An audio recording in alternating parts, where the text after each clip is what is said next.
When I think about Merck's role as a social enterprise, I have to go back to the statements that were made by our latter-day founder, George W. Merck.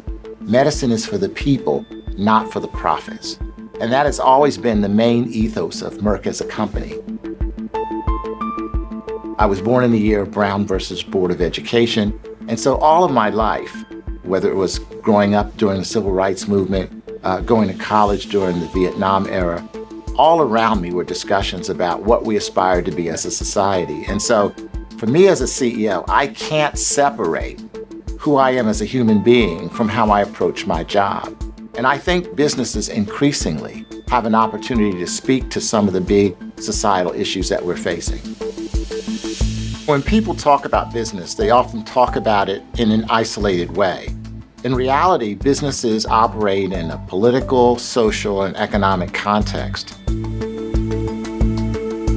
In today's society, companies can't operate in isolation from the major issues that are facing society. And I totally agree with Larry Fink and others that if we're going to be sustainable as businesses, we want to be in a situation where contributing to society is what our mission is. We never want to be in a situation where our only goal is to pursue profits. I think CEOs have to balance two things. They have an institutional responsibility to their employees, to their shareholders, to their other stakeholders, customers, and the like. But they also have a broader societal purpose, and they also have their own conscience to weigh. Businesses do exist to meet a societal need, and those companies that last for a long time do so because they meet that need better than their competitors do. Merck's overall mission has really helped the company be successful for one reason above all, and that is we're in a fierce competition for the best talent in this industry. And we are very much driven by the scientific talent inside the company.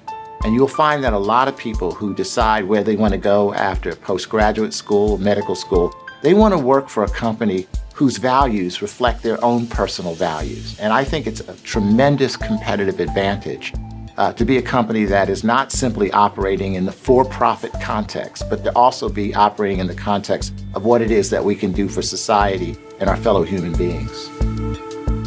The way people often examine the success of a business over a period of time is through the financial lens.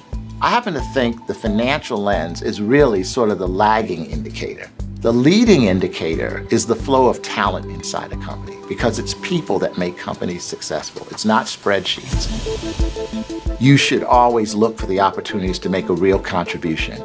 One of the things that really means is you've got to seek a certain amount of autonomy and accountability in your life. You don't want to just be a follower. You just don't want to be part of the crowd. You want to look for an opportunity to make your own unique contribution, because when that happens, then you gain greater responsibility.